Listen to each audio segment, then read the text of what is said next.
¿Quién puede imaginar que una mañana de desayuno cambiara el destino del Mediterráneo? Que la victoria no fuera solo fuerza, sino un truco planificado como un ajedrez hecho de sudor, tambores y disciplina. Hoy te llevo a Ilipa, la maniobra romana más compleja jamás ejecutada, y te prometo que lo importante, lo verás desde el primer minuto. Imagina la llanura ardiente de la Bética, ríos brillando como cintas de plata y dos ejércitos mirándose a distancia, tensos como cuerdas de un laúd. Por un lado, Cartago, Asdrúbal Giscón y Magón Barca, reuniendo más de 70.000 hombres; por el otro, un joven Escipión el africano con apenas 45.000 legionarios y aliados. El encargado de vencer no era el número, sino la mente. Imagina una llanura tan abierta que el sol parece jugar a la pelota con las sombras, polvo fino, rastrojos secos y ríos que brillan como cintas metálicas. Esa era Ilipa, una meseta junto al río que hoy llamamos Guadalquivir, y no fue elegida por azar. Quien la dominase controlaría las rutas que llevaban plata, hombres y barcos desde el interior de Hispania hasta los puertos púnicos. ¿Qué había en juego? Todo. Hispania era la despensa de Cartago, minas ricas, reclutas dispuestos y puertos capaces de enviar suministros a las legiones de Aníbal en Italia. Cortar esa arteria no era una victoria local, era asfixiar la guerra enemiga. No exagero, perder Hispania equivalía a perder la principal fuente de recursos para sostener la campaña púnica lejos de su tierra. Las cifras dibujan el drama. Frente a la alianza cartaginesa, más de 70.000 hombres, un mosaico de mercenarios libios, jinetes númidas e infanterías íberas, Escipión alineó aproximadamente 45.000 legionarios y aliados. Números distintos, retos comunes, superioridad púnica en variedad y en caballería, ventaja romana en disciplina y organización. El terreno añadió otra capa a la apuesta. Ilipa era perfecta para desplegar masas de infantería pesada, pero también implacable bajo el sol. Un retraso o una mala decisión logística podían convertir una fuerza poderosa en una jauría exhausta. Escipión eligió su posición con ojo de tejedor, control sobre el agua, visión sobre la planicie y un punto desde el que cualquier corte de la línea enemiga se pagaría caro para quienes dependían de los puertos. En contraste, los mandos púnicos, acampando casi simétricamente en la orilla opuesta, quedaban expuestos si alguien conseguía romper sus vías de abastecimiento. También importaba quién mandaba. Asdrúbal Giscón y Magón Barca eran líderes curtidos, capaces de reunir una coalición numerosa y multirracial. Escipión, joven pero rápido y ambicioso, no buscaba un choque de honor sino una decisión que cambiara el mapa estratégico de décadas.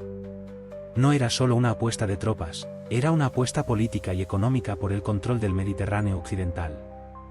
La llanura de Ilipa no era un simple lugar para pelear, era un tablero donde se apostaban recursos, prestigio y el futuro de campañas enteras. Plata, hombres y puertos, tres elementos por los que ambos bandos estaban dispuestos a jugárselo todo. Y en ese tablero, antes de que se alzaran las lanzas, comenzó otro enfrentamiento mucho menos ruidoso pero igual de decisivo. La guerra, que no sonó como una batalla, comenzó con susurros. ¿Qué pesa más, una lanza o una duda? Escipión el africano decidió apostar por lo segundo. En la penumbra de las noches ibéricas mandó hombres a los campos enemigos que fingían desertar, palabras medidas, historias de miedo, pequeñas verdades maquilladas para que germinaran como malas hierbas en la moral cartaginesa. Esa red de rumores fue el primer golpe, invisible, silencioso y certero. Imagínalo, fogatas parpadeando, jefes que consultan mapas, y al fondo un soldado que se acerca a la tienda con los ojos bajos, no para pedir comida, sino para derramar la semilla de la incertidumbre. ¿Quién sospecharía de un hombre hambriento? Nadie, y esa ingenuidad fue explotada. Al mismo tiempo, Escipión el africano convirtió la rutina en arma, ejercicios al amanecer, desayunos puntuales, un ritmo de vida que enseñaba disciplina, y sobre todo, mostraba normalidad donde debía sembrarse la duda. Ese desgaste cotidiano, sin derramar una sola gota de sangre, comenzó a corroer la cohesión enemiga. Las consecuencias fueron sutiles y luego brutales. Los mercenarios íberos, cansados de promesas y pagos retrasados, empezaron a mirar a sus comandantes con una mezcla de resignación y oportunismo. Algunos buscaron la salida en silencio durante la noche. Los jinetes númidas, acostumbrados a la movilidad, se encontraron ante un enemigo que no entregaba la batalla en el horario esperado. La tensión creció como una cuerda que se tensa, cada rumor, cada retirada nocturna, cada desayuno temprano sumaba hasta convertir la paciencia en pánico. Aquí no hubo solo espionaje, hubo teatro. Escipión el africano dirigió escenas, mensajeros, prácticas, contactos con cabecillas locales, que, combinadas, celebraron un efecto mayor que la suma de sus partes. Era ingeniería psicológica, 3 hilos, mentiras, rutinas y contactos, trenzados hasta formar una cuerda capaz de romper la moral enemiga. ¿Te suena a manipulación moderna? Funciona igual, reputación, ritmo y rumores deciden igual que hoy en mercados o campañas. La noche antes de la batalla, mientras los campamentos dormían o fingían dormir, la sombra de la desconfianza ya recorría las tiendas púnicas. Y esa sombra no era el fin, sino la cortina que ocultaba la jugada final. La mañana siguiente traería una decisión que no respetaría las costumbres militares que todos daban por sentadas. Las guerras antiguas tenían su guión. La formación de batalla era casi un ritual, los soldados pesados al centro, los aliados y tropas ligeras en los flancos, la caballería para cubrir o sorprender. Era un libreto escrito a base de siglos, tan repetido que hasta los enemigos lo esperaban como quien espera el próximo movimiento de una canción que ya se sabe de memoria. Escipión lo conocía, y decidió arrancar las páginas. En Ilipa, al amanecer, los cartagineses formaron confiados en esa música conocida, lo más fuerte al centro, los apoyos a los lados. Era el patrón de Cannas, de Trevia, de tantas victorias púnicas. Pero Escipión tenía en mente algo radical: girar la mesa. En vez de colocar sus legiones pesadas, el corazón disciplinado de Roma, en el centro, las situó en los flancos, a izquierda y derecha. En el centro dejó a los aliados hispanos, menos fiables, menos curtidos, pero suficientes para mantener ocupado al enemigo. La jugada era tan arriesgada como brillante. Colocar a los aliados en el centro era casi un insulto al manual militar romano. ¿Qué pasaría si cedían? ¿Si huían? Escipión apostaba a que el verdadero golpe no estaría allí, sino en los lados. Los flancos romanos, como brazos de hierro, debían cerrarse sobre el enemigo con la fuerza de una trampa. El momento elegido fue clave.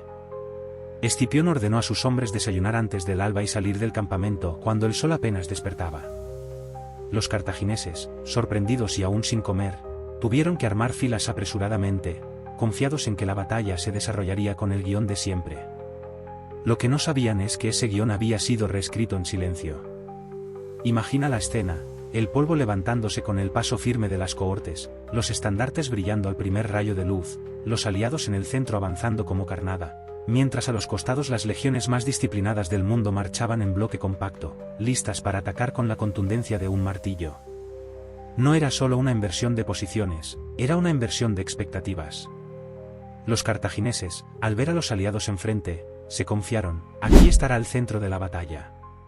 Pero el verdadero peligro venía de los lados, donde los legionarios avanzaban con velocidad y precisión quirúrgica. Era como si un boxeador fingiera debilidad en el torso para luego soltar 2 ganchos brutales al rostro de su rival. Este cambio de tradición tenía un efecto psicológico doble: desorientaba al enemigo y elevaba la moral propia. Los aliados, conscientes de su rol central aunque arriesgado, mantenían el frente. Las legiones, sabiendo que eran la punta de la lanza, luchaban con el orgullo de quienes cargan la verdadera misión. Y así, con una sola inversión táctica, Escipión convirtió una aparente inferioridad numérica en una ventaja devastadora. Fue un recordatorio brutal de que en la guerra, como en la vida, lo más peligroso no es lo que esperas, sino lo que jamás viste venir. El tablero estaba dispuesto, las piezas en movimiento, y el golpe maestro estaba a punto de ejecutarse. Porque lo que siguió ya no fue maniobra ni rumor, fue velocidad, disciplina y audacia desplegadas en el fragor de la batalla. Si algo diferenciaba a las legiones romanas de la mayoría de ejércitos antiguos era su capacidad de moverse como un solo cuerpo. No eran masas desordenadas empujándose hacia adelante, sino engranajes de una máquina bien aceitada. En Ilipa, esa maquinaria se puso a prueba al máximo. La velocidad fue el primer factor decisivo. Escipión sabía que, para anular la ventaja numérica cartaginesa, debía golpear antes de que el enemigo pudiera desplegarse con calma. Por eso, mientras los púnicos todavía organizaban sus filas y muchos soldados no habían ni probado bocado, los romanos ya estaban marchando con paso firme, escudos al frente y lanzas listas. La sorpresa del amanecer convirtió cada metro de avance en un golpe psicológico. Era como ver una ola que crecía sin dar tiempo a reaccionar. Pero esa velocidad hubiera sido inútil sin disciplina. Aquí radicaba la diferencia entre mercenarios reclutados con promesas y ciudadanos entrenados bajo el peso del deber. Los legionarios mantenían la formación incluso cuando las flechas y los proyectiles caían sobre ellos.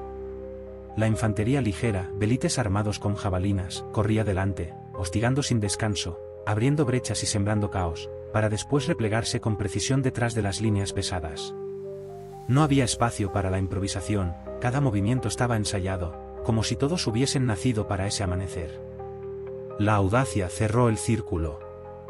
Escipión no se conformó con resistir el choque frontal, ordenó a la caballería moverse de manera envolvente, cerrando los flancos cartagineses con una rapidez que pilló por sorpresa incluso a los veloces númidas. Aquellos jinetes, famosos en todo el Mediterráneo por su movilidad, se encontraron de repente atrapados, incapaces de desplegar sus habituales cargas relámpago. Roma les había robado su propio juego. Mientras tanto, los flancos legionarios comenzaron a empujar con fuerza creciente.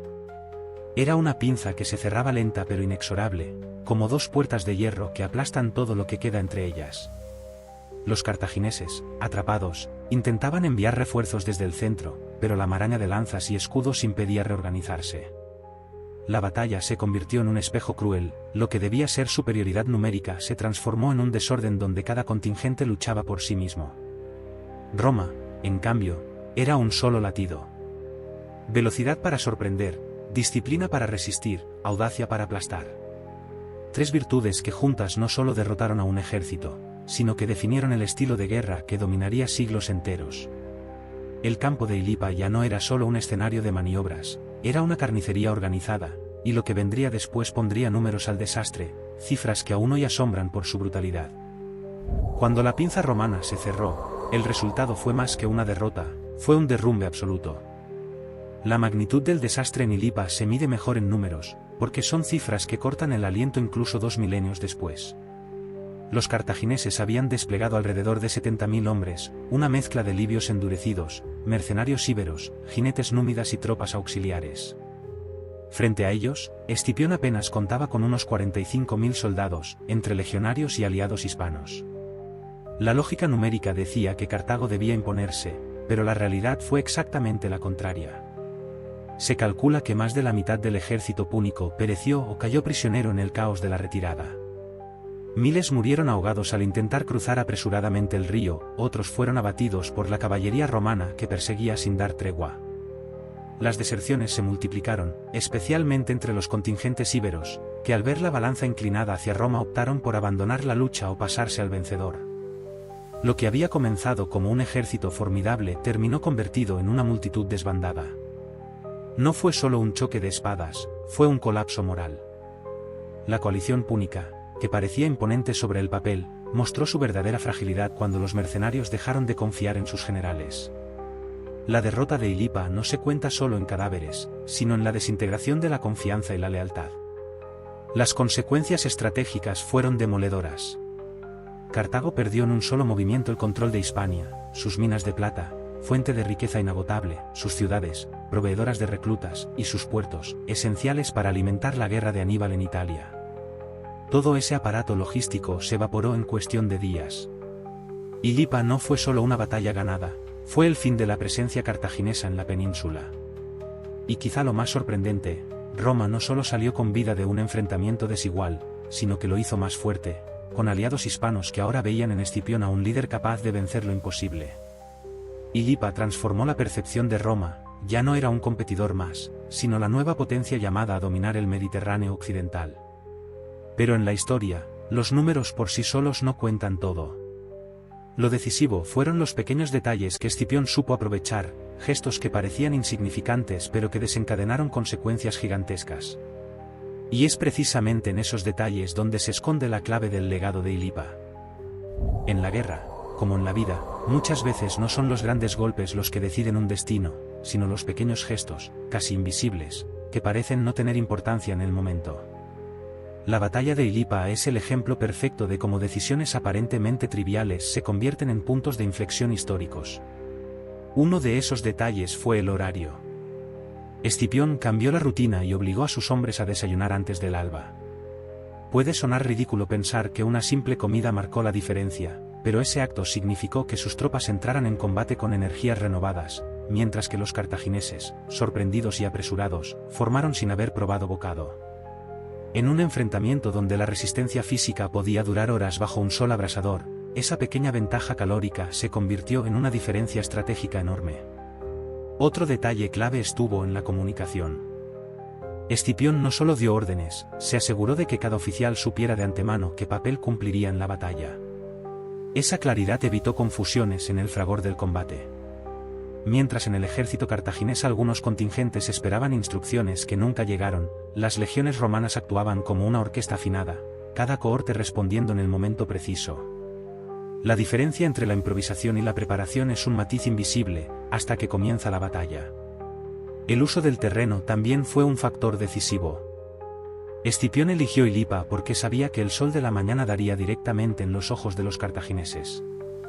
Un pequeño cálculo astronómico, que cualquiera podría pasar por alto, pero que en el campo de batalla significaba luchar encandilado, con el resplandor cegando la vista y dificultando la coordinación.